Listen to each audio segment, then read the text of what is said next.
તો એવું તો શું થયું કે આ બધા છોકરા અમારી ઘરે હાલ્યા આવતા, તો આજ હતો રવિવાર અને બધા ભાઈબંધ થઈ ગયા હતા ભેગા.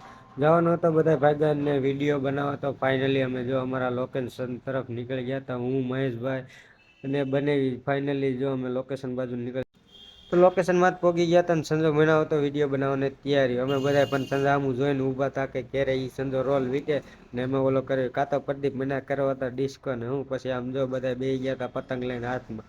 તમારો ભાઈ સાઈડમાં ઉભો ઉભો વિડીયો બનાવતો હતો અને આમ જો બધા વિડીયોની તૈયારી કરવા માંડ્યા હતા. મેં આમ જો પૂછડાનો એક વિડીયો બનાવ્યો, કેટલું લાંબુ પૂછડું હોય. હજી સંજો તો આ પૂછડાનું કામકાજ કરતો હતો. ચાલો હું બેહી ગયો બાજમાં.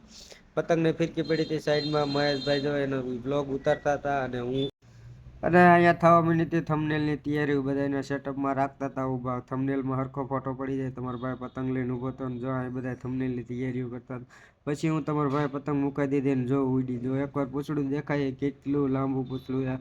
આ તમને લાગતું હશે ખાલી નાનું, પણ બહુ મોટું પૂછડું હોય. બીજું હોય બીજો વિડીયો બનાવ્યો એમાં દોરિયાથી ફુગા બાંધ્યા હતા. મસ્ત લોકેશન આવતું હતું. જો કેવું મસ્ત લોકેશન આવે ને.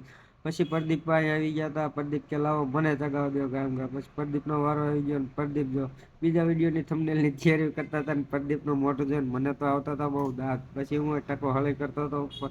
થંબનેલનો ફોટો લેતા હતા. કાં તો સગલો આવી ગયા અને હું આવ્યો દાંત કાઢતો હતો. અને છોકરા જો ફાઇનલી આપણો વિડીયો પૂરો થઈ ગયો હતો ને ફુગા બધા પડ્યા હતા એ આપણે દઈ દીધા છોકરાને. અને પછી તો હું છોકરા રાજી થઈ ગયા ને એ બધા આવી ગયા ઘર તરફ. અમને વિડીયો બનાવતા બનાવતા લાગી ગઈ હતી તરસ ને બધા આવી ગયા પાણી પીવા. પાણી પી નીકળી ગયા અમે ઘર બાજુ. ઘરે આવીને જોયું ને કાં તો આપણે મરચાં તરવાનો વારો આવી ગયો. મરચાં તરતા મને એટલી બીક લાગે હું તો ક્યાંય ઠેઠું.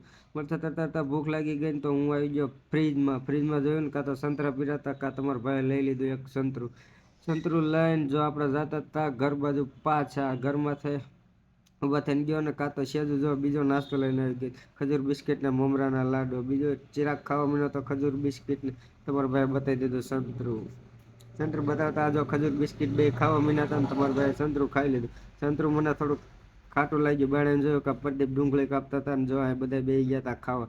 તમારા ભાઈને બહુ ભૂખ લાગી હતી તો એક ભૂંગળું સાનમુનું ખાઈ લીધું, કોઈને ખબર ન પડે. પછી બે ગયા બધા ખાવા. ઊનમાં આજુબાજુ બેઠા હતા. ડુગુ ચિરાગ બધા ફાઇનલી બે ગયા. તમારા ભાઈ સોળે નાખી સાપડી અને પછી નીચું નાખ્યું લીંબુ. ખાઈને નીંદર આવતી હતી ને તો હું તો ઘડીક વાર સુઈ ગયો સેટી માથે હુવા. બીજું હું હોય ને